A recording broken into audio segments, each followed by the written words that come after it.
চীনা তো এক কথা বলে আর পতন হয়ে গেল। এই সরকার যদি এরকম করে, আমরা কি এই সরকারের এগেনস্টে আন্দোলন করব? আমরা চাই না এই সরকারের এগেনস্টে আন্দোলন করতে। কিন্তু উনি বিশ্ববিদ্যালয় দীর্ঘদিন যাবৎ বিভিন্ন দিক থেকে বঞ্চিত। আমাদের ইউনিভার্সিটিটা যখন করা হয় 2005 সালে, এরপর থেকে অবকাঠামোগত উন্নয়ন বা প্রশাসনিক উন্নয়ন কোনো উন্নয়নে আমরা দৃশ্যমান না। আমরা 2013 সালে আন্দোলন করেছি, 2018 সালে, আবার এই ধারাবাহিকতা 2025 সালে এসে আন্দোলন। আমরা কন্টিনিউ ক্যাম্পাসের উন্নয়নের জন্য আন্দোলন করে যাচ্ছে। আমাদেরকে বারবারই সরকারের পক্ষ থেকে আশ্বস্ত করা হয়েছে, কিন্তু কোনো রকম দৃশ্যমান কোনো আমরা ফলাফল পাইনি। আমাদেরকে একবার কেরানীগঞ্জে জমি দিয়েছে, সেখানেও কোনো উন্নয়ন নাই। 10 বছর হয়ে গেল। আমরা এতটাই বঞ্চিত ভাই, জগন্নাথ ইউনিভার্সিটি স্টুডেন্ট এতটাই বিভিন্ন দিক থেকে বঞ্চিত যে এখন একদম আমাদের দেওয়ালে পিঠ থেকে যাওয়ার মতো অবস্থা। তারই প্রেক্ষিতে এই যে একটা ছাত্রদের সরকার যখন আসছে, তখন আমরা আশায় আবার বুক বেঁধেছি যে হয়তো ভাই সরকার আমাদের দুঃখ কষ্টগুলো বুঝবে।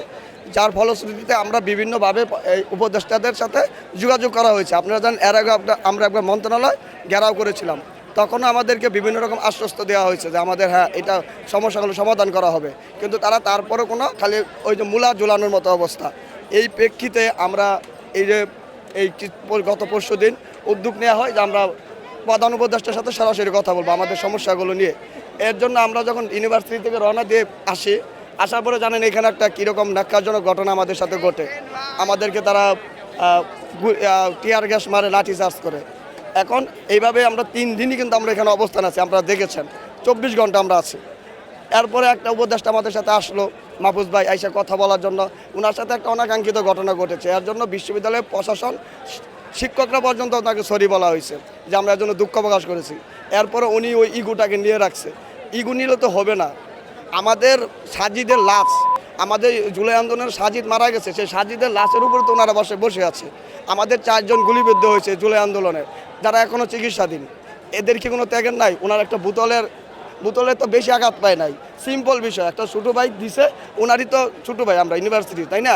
উনি বিষয়টা সাধারণ ক্ষমা হিসাবে দেখে এই বিষয়টা বাদ দিয়ে উচিত ছিল আমাদের এখানে একটা আশ্বস্ত করে যাওয়া। উনি তা করে নাই। উনি ইগো প্রবলেম নিয়ে কথা বলবো না বলে চলে গেলেন।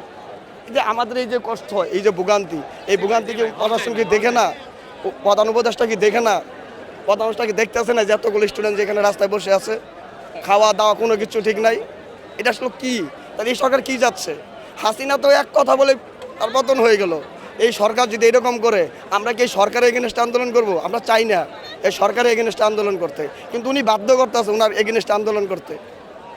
আমরা এখনও চাই যে প্রধান উপদেষ্টা প্রতিনিধি পাঠাক বা নিজে আসুক, স্বয়ং আইসা আমাদের সাথে রাজপথে কথা বলুক। ভয়টা কিসের? উনি তো মাহফুজ না, উনি ইউনূস সাহেব। ওনাকে আমরা সম্মান দিব, উনি এসে রাজপথে কথা বলুক আমাদের সাথে। আমরা প্রোটেকশন দেবো ওনাকে। কথা বলে আমাদের কথা শুনুক। শোনার পর যদি যুক্তিক মনে করে আমাদের দাবি মানুক, আর যদি যুক্তিক না মনে করে বাই বাই বলে চলে যাক, কোনো সমস্যা তো হয় নাই। আমরা আমাদের যে ক্রিয়াশীল সংগঠনগুলো আছে ক্যাম্পাসে, সকল ক্রিয়াশীল সংগঠনগুলো এখানে উপস্থিত। তারা সবাই মিলে এখানে আন্দোলন করতেছে।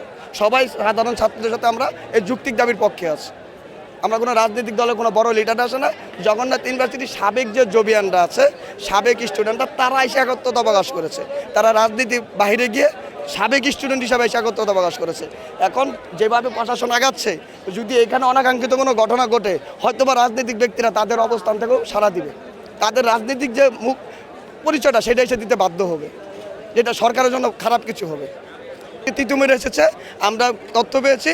কাল হয়তো যদি এই আন্দোলন যদি কাল পর্যন্ত চলে, আরও 3 থেকে 4টা কলেজ আসবে।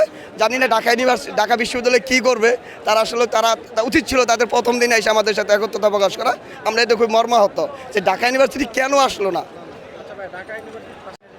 হ্যাঁ, জাগরে নাগরিক পার্টি কালকে একজন আসছিল, আমার নামটা মনে নেই, সে এসে আমাদের সাথে কথা বলে গেছে, সে একত্রতা প্রকাশ করেছে। এখন তারা গৌরবভাবে আসবে কিনা সেটা জানি না।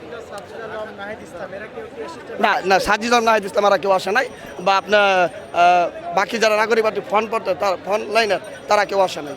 যারা মানে কারা আসে নাই, যারা সাথে আমরা জুলাই বিপ্লব আন্দোলন করলাম, যারা নেতৃত্ব দিল, তারা কেউ আসে নাই। এটা আমাদের জন্য দুঃখের, কষ্টের যে আমরা যাদের জন্য রক্ত দিলাম, আমাদের রক্তের উপর তারা বসে আছে। জগন্নাথ ইউনিভার্সিটির মতো তো জুলাই বিপ্লব আন্দোলন কেউ করে নাই। আমাদের সাজিদ মারা গেছে, আমাদের 4 জন গুলিবিদ্ধ, তারা এখনও চিকিৎসাধীন। এইটা তো হয় না। তারা কি ফেসবুকে স্ট্যাটাস দিয়ে বলেছে? হ্যাঁ, তাহলে এটা আমরা অবগত না, এখন অবগত হয় নাই। হয়তো কিছুক্ষণ আগে বলতে পারে যে এটা আমরা এখন মতো তথ্যটা পাই নাই।